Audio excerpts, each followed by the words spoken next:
हम महाकवि कालिदास विरचित रघुवंश महाकाव्य के प्रथम सर्ग का अध्ययन कर रहे हैं, जिसके अंतर्गत अभी तक 25 श्लोकों का अध्ययन कर चुके हैं। आज हम 26वें श्लोक से आरंभ करते हैं। अभी तक जो प्रकरण चल रहा है उस पे राजा दिलीप का चरित्र चित्रण देखा जा सकता है। राजा दिलीप के अंतर्गत उनका शारीरिक सौष्ठव, उनका पौरुष्य, तद उसके अनुरूप ही उनके अंदर गुणों का भी वर्णन किया है महान कवि कालिदास ने, कि उनके अंदर अनासक्ति, निर्लोभता, क्षमा, दया, त्याग आदि सारे जो गुण थे उनके अंदर निवास करते थे। और यहाँ पर राजा दिलीप का चरित्र चित्रण चल रहा है। उसी क्रम में हम आगे के श्लोक देखते हैं। दुदोह गाम स यज्ञाय सस्याय मघवा दिवम संपद विनिमये नभौ ददतुर भुवनद्वयम्। वह राजा दिलीप कैसे थे? और राजा दिलीप और जो इंद्र था, उन दोनों पे आपस में क्या होता था? विनिमय होता था। तो उनकी मैत्री को यहाँ पे प्रतिपादित कर रहे हैं। कैसे? क्या कहना चाह रहे हैं? सह राजा दिलीप यज्ञाय माने यज्ञ के लिए, गाम माने गाम माने पृथ्वी, दुदोह माने दुग्धवान, यानी कि यज्ञ करने के लिए वो पृथ्वी को धोते थे। यानी पृथ्वी को धोने का मतलब है कि वो अपनी प्रजा से कर ग्रहण करते थे। वह यज्ञ करने के लिए ही पृथ्वी को दोहन करते थे, पृथ्वी का दोहन करते थे राजा दिलीप। और सस्याय मघवा दिवम, ऐसे ही मघवा माने इंद्र, सस्याय धन धान्य के लिए, धन धान्य को बढ़ाने के लिए, दिवम माने स्वर्ग को। राजा दिलीप यज्ञ करने के लिए पृथ्वी का दोहन करते थे। उसी प्रकार से यज्ञ करने स्वर्ग को धन धान्य की समृद्धि के लिए, धन धान्य की वृद्धि के लिए धन धान्य की वृद्धि के लिए जो इंद्र है वो दिवम यानी स्वर्ग को धोते थे। यहाँ पे ये बात बताई गई है। अब आगे कह रहे हैं एवं माने इस प्रकार उभौ माने वे दोनों कौन? राजा दिलीप और इंद्र संपत्ति विनिमयन, संपत्ति के आदान प्रदान से, ददतु भुवनद्वयम् दोनों भुवनों का, द्वयम माने दोनों का, भुवन माने स्वर्ग। यहाँ पे जो दोनों भुवन कौन कौन से कहे? पृथ्वी लोक और स्वर्ग लोक। उनको ददतु माने धारण करते थे, पालन पोषण करते थे। तो राजा दिलीप यज्ञ करने के लिए पृथ्वी का दोहन करते थे और इंद्र धन धान्य की वृद्धि के लिए। तो यहाँ पे क्या कहना चाह रहे हैं कि दोनों का आदान प्रदान क्या होता था? दोनों किस प्रकार से कह रहे हैं?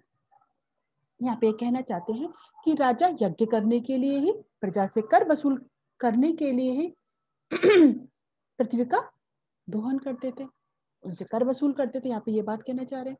और वो जो यज्ञ करते थे उससे इंद्र आदि, अग्नि आदि देवता उनको वो प्रसन्न करते थे। और जब इंद्र आदि देवता प्रसन्न हो जाते थे तो वो क्या करते थे? वृष्टि के माध्यम से पुनः धन धान्य की उत्पत्ति कर देते थे, धन धान्य में वृद्धि करते थे। यहाँ पे वही बात बता रहे हैं कि इंद्र जब प्रसन्न हो जाता तो वृष्टि करते थे, जिससे पुनः धन धान्य में वृद्धि होती थी।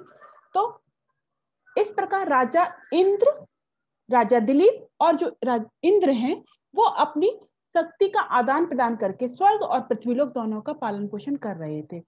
ये कहा गया है कि दंड नीति में भी आता है कि राजा को धन को इकट्ठा करके इंद्र महोत्सव मनाए और इंद्र प्रसन्न होकर पृथ्वी का पालन पोषण करे। तो राजा दिलीप यज्ञ करते थे, इसीलिए वो कर वसूल करते थे और यज्ञ करते थे, उससे इंद्र प्रसन्न होता था। और इंद्र जब प्रसन्न हो जाता था तो वो पुनः उनको क्या देता था? वृष्टि के माध्यम से उनके धन धान्य में वृद्धि कर देता। यहाँ पे यही भाव कहा गया है।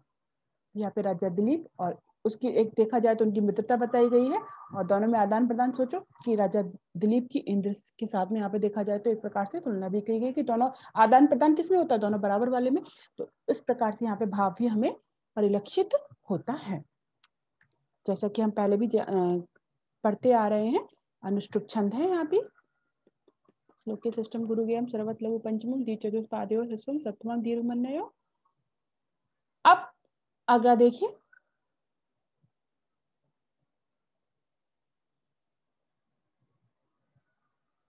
ना किलानु ययुस्तस्य राजानो रक्षितुर यशः व्यावृता यत् परस्वेभ्यः श्रुतौ तस्कर्ता स्थितः। यहाँ पे बताना चाह रहा है बहुत ही सुंदर कि जो राजा दिलीप थे उनका जो यश था, उसको कीर्ति थी, उसको कोई चुरा नहीं पाता था, क्योंकि यश किसी का कोई चुरा सकता है? नहीं चुरा सकता। तो राजा दिलीप की यश और कीर्ति को कोई चुरा नहीं पाता था। तो जो ये तस्करता जो शब्द था, चोरी जो शब्द था, वो केवल कह रहे हैं कि वो सब चीजों से निकल के, यानी किसी में नहीं था, वो केवल कान मात्र में रह गया था, क्योंकि उस शब्द का सार्थकता नहीं रह गई थी, क्योंकि चोरी होती ही नहीं थी। तो आप देखिए क्या कहना चाह रहे हैं, ना किलान्यु ययुस्तः अन्युयु तस्य राजानो रक्षितुर यशः, राजानः रक्षितुः तस्य यशो न अन्युयु किम। जो अन्य राजा थे वो यदि राजा की कीर्ति को चुराना चाहे तो वो चुरा ही नहीं पाते थे। तो यहाँ पे ये भाव दिख रहे हैं, राजाना दूसरे राजाओं ने, रक्षितुः माने रक्षा करने वाले, तस्य माने उसकी, किसके, दिलीप के, यशा माने यश को, इसकी कीर्ति को, ना अन्युयु माने उसका अनुकरण नहीं किया, वो उसको नहीं ले पाए, उसके यश को नहीं ले पाए, उसका अनुसरण नहीं कर पाए। फिर कहते हैं आगे, किल माने निश्चित रूप से शब्द में इसमें आ रहा है कि भाई देखा जाए तो ये जो शब्द है, अब तो तस्करशा शब्द है, वो केवल कैसा रह गया है, शब्द मात्र रह गया है, वो वाक्य मात्र या शब्द मात्र रह गया, उसका कोई प्रयोजन यहाँ पे नहीं है। उस बात को प्रस्तुत करते हुए कह रहे हैं कि, तो पहली पंक्ति का देख लिया, अब दूसरी यत तस्कर्ता परस्येभ्यो व्यावृतः, जो तस्करता है यानी जो चोरी है, वो परस्येभ्यो माने दूसरों के धन से, व्यावृतः निवृत्ता सती दूसरे के धन से, दूसरे के जो चीजें को चोरी कर सकता उससे निकल करके किस में रह गई, श्रुतौ स्थिता, केवल कान मात्र में, केवल श्रवण मात्र में स्थित रहती थी। तो यहाँ पे क्या कहना चाह रहे हैं कवि कालिदास, कवि के कहने का अभिप्राय है कि दिलीप के राज्य में चोरी नहीं होती थी, अतः तस्करता यानी चोरी दूसरे के धन से हटकर केवल वाचक शब्द में, यानी शब्द मात्र था, केवल होती ही नहीं थी। दूसरे के अपहरणीय पदार्थ के अभाव से तस्कर शब्द का भी अपहरण हो गया, मतलब वो सोचो, ऐसा देखा जाए कि तस्कर शब्द वही काम नहीं कर रहा है, क्योंकि वो उसका, जैसे कि राजा के जो यश है उसका कोई भी अनुकरण भी नहीं कर पाया था, यहाँ पे ये बात कहना चाह रहे हैं। तो इसलिए यहाँ पे राजा दिलीप, क्यों, क्योंकि उसके यश को वो अनुकरण करने में ही असमर्थ थे। तो राजा दिलीप के यश को अन्य राजा लोग अनुसरण नहीं कर पाए, उसका अनुकरण नहीं कर पाए। तो इससे ऐसा लगता था कि जैसे जो तस्करता या चोरी शब्द है वो दूसरे के धन से निकल करके अन्य द्रव्येभ्यो स्विषय भूतेभ्यो इति शेष, यहाँ पे कह रहे हैं कि अन्य द्रव्यों से जो भी उसके संदर्भ में विषय हैं उनसे निकल के केवल वाचक शब्द यानी शब्द मात्र रह गया था, उसका कोई भी सार्थक अर्थ यानी वो प्रयोग नहीं देखा जाता था तस्करता का। तो यहाँ पे ये राजा दिलीप की एक तरह से हमें विशेषता फिर दिखाई देती है कि उसके यश को कोई भी अनुसरण नहीं कर सकता था, इतना उनका यश था, और उनके राज्य में कोई चोरी चकारी नहीं होती थी, क्योंकि वो, हमने पहले भी देखा है कि उनकी दंड नीति भी बड़ी प्रबल थी, वो दंड देने योग्य व्यक्तियों को दंड देते थे और पूरा ध्यान रखते थे अपनी प्रजा का, तत्पर होकर के पालन पोषण करते थे। यहाँ पे हमने देखा, तो यहाँ पे वही अनुष्टुप छंद है, और अगला श्लोक देखते हैं।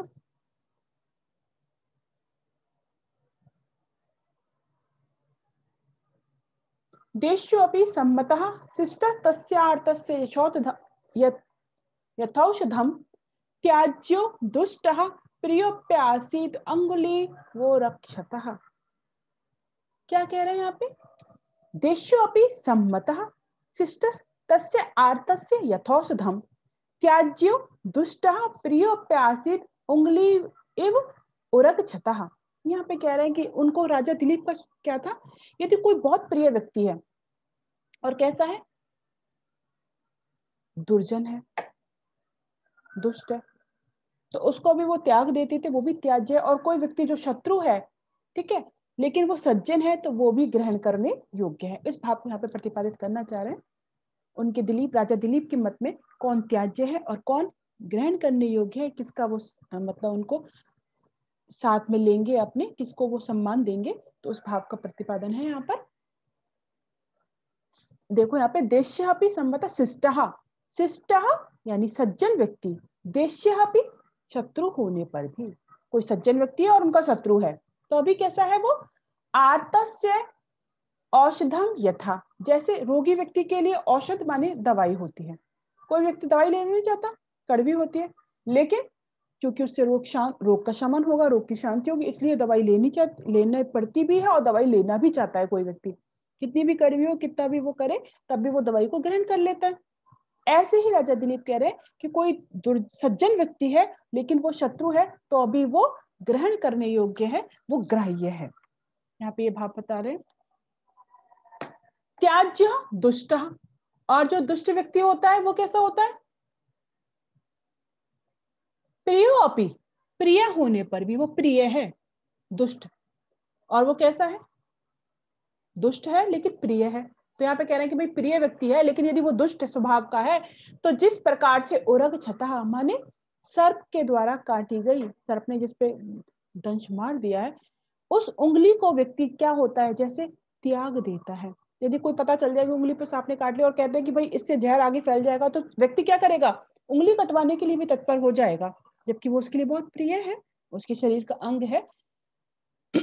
उसी भाव को यहाँ बता रहे हैं कि ऐसे होने पर भी जिस प्रकार व्यक्ति अपनी उंगली को कटवा देता है, उसको वो ग्राह्य नहीं होती, वो उसको त्याग देता है, उसी प्रकार से कोई प्रिय व्यक्ति है लेकिन यदि वो दुष्ट है तो वह भी त्याज्य है, उसका भी त्याग करना चाहिए। यहाँ पे इसी भाव को अत्यंत सुंदर शब्दों में प्रतिपादन किया गया है।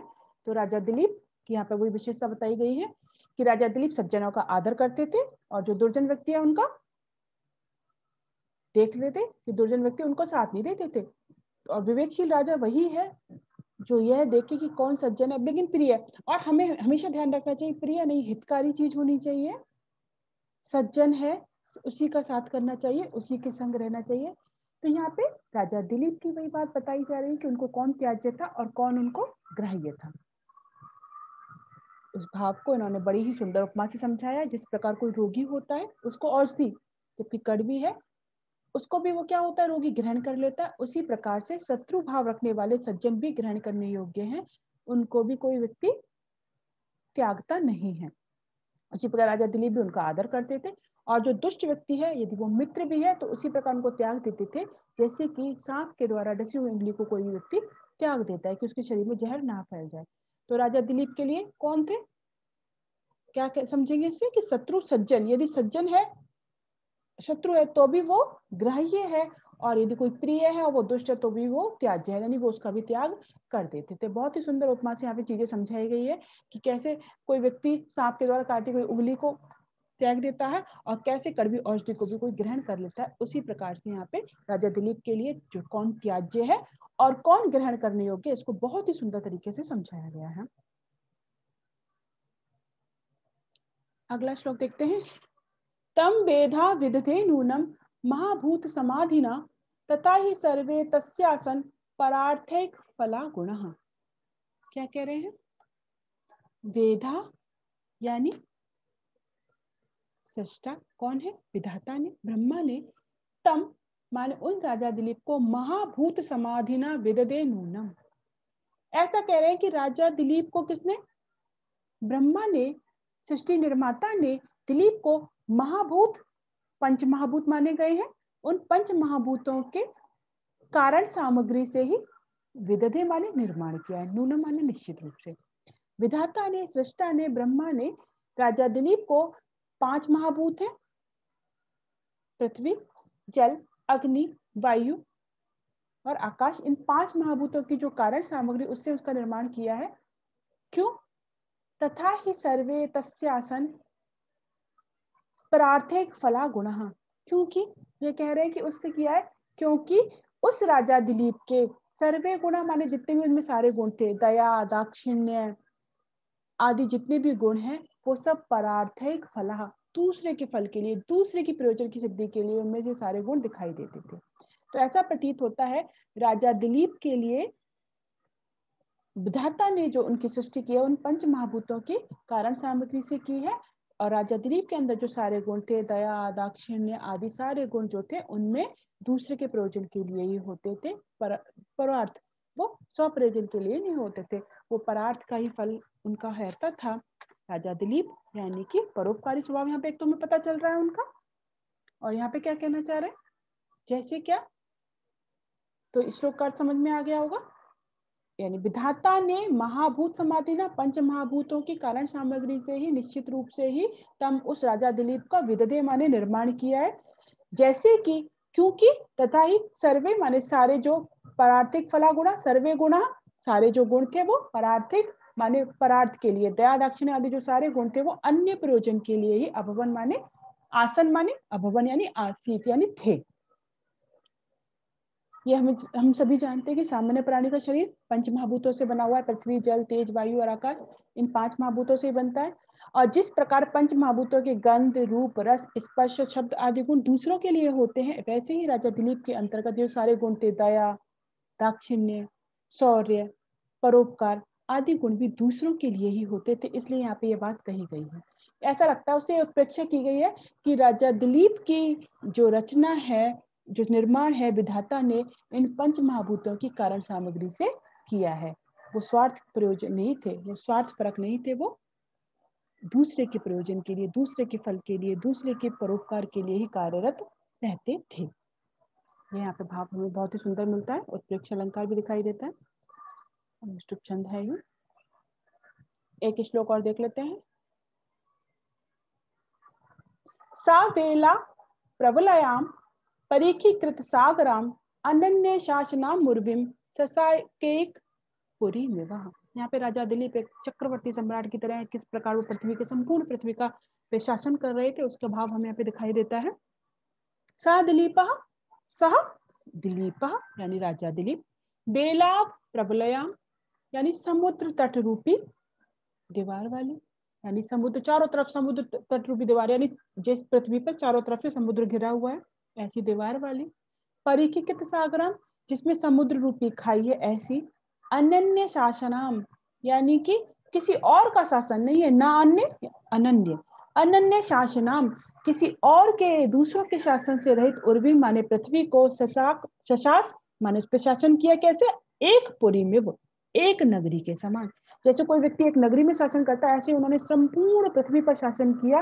और संपूर्ण पृथ्वी कैसी है? जो समुद्र तट रूपी दीवार से, यानी जो उसके दीवार बनी हुई है उससे घिरी हुई है, और समुद्र रूपी खाई जिसके अंतर्गत है, ऐसी उस संपूर्ण पृथ्वी को, और जो दूसरे के शासन से रहित है, उस पर किसी और का शासन नहीं था। एक चक्रवर्ती सम्राट है, संपूर्ण पृथ्वी के एकमात्र शासक हैं, ऐसे राजा दिलीप ने एक नगरी के समान उस संपूर्ण पृथ्वी पर शासन किया। तो यहाँ पे चक्रवर्ती राजा दिलीप की विशेषताएं हैं, और उन्होंने एक नगरी के समान इस पृथ्वी का पालन किया है, उस बात को बता रहे हैं। और राजा दिलीप ने जो शासन किया था वो कैसा था? समुद्र पर्यंत जो फैली हुई पृथ्वी है उस पर, और बिना किसी कठिनाई के आराम से वो शासन करते थे, और उस पृथ्वी पे किसी दूसरे का शासन नहीं था। यहाँ पे ये बात बता रहे हैं। और पृथ्वी की दीवार समुद्र के किनारे से घिरी थी, स्वयं सागर उसके चारों ओर एक खाई के काम करता था। ऐसा हमें पहले प्राचीन जो हमारे साहित्य मिलता है उनमें कैसा होता था, मुख्य नगर की वर्णन की जो सुरक्षा आती है कि ऐसा जो राज्य होता था उसकी तरफ खाई हो, तो इस प्रकार के दुर्ग आदि का वर्णन भी मिलता है, राज्य आदि का वर्णन भी मिलता है। तो यहाँ पे हमें वो चीज भी दिखाई देती है। तो इस प्रकार से राजा दिलीप के चक्रवर्ती सम्राट होने के और उसके एक छत्र राज्य की यहाँ पे कल्पना की गई है, और उनका बता रहे हैं कि राजा दिलीप इस प्रकार के शासक थे। कितनी यहाँ पे उनकी हमने विशेषताएं देखी हैं, हम कई श्लोकों से पढ़ते आ रहे हैं राजा दिलीप की, और ये सारी चीजें आपको ध्यान रखनी है। जब भी राजा दिलीप का चरित्र चित्रण आता है, राजा दिलीप की विशेषताएं आती है, सभी उल्लेख करने योग्य है, जिनको हम मुख्य बिंदु बना करके उल्लेख कर सकते हैं, जिसमें उनका शारीरिक सौष्ठव है, उनके गुण हैं, उनका शासन है, उनकी शासन पद्धति है आदि विभिन्न प्रकार से हम इसको देख सकते हैं। आज हम यहीं तक रखते हैं, आगे की क्लास में हम आगे के श्लोकों का अध्ययन करेंगे।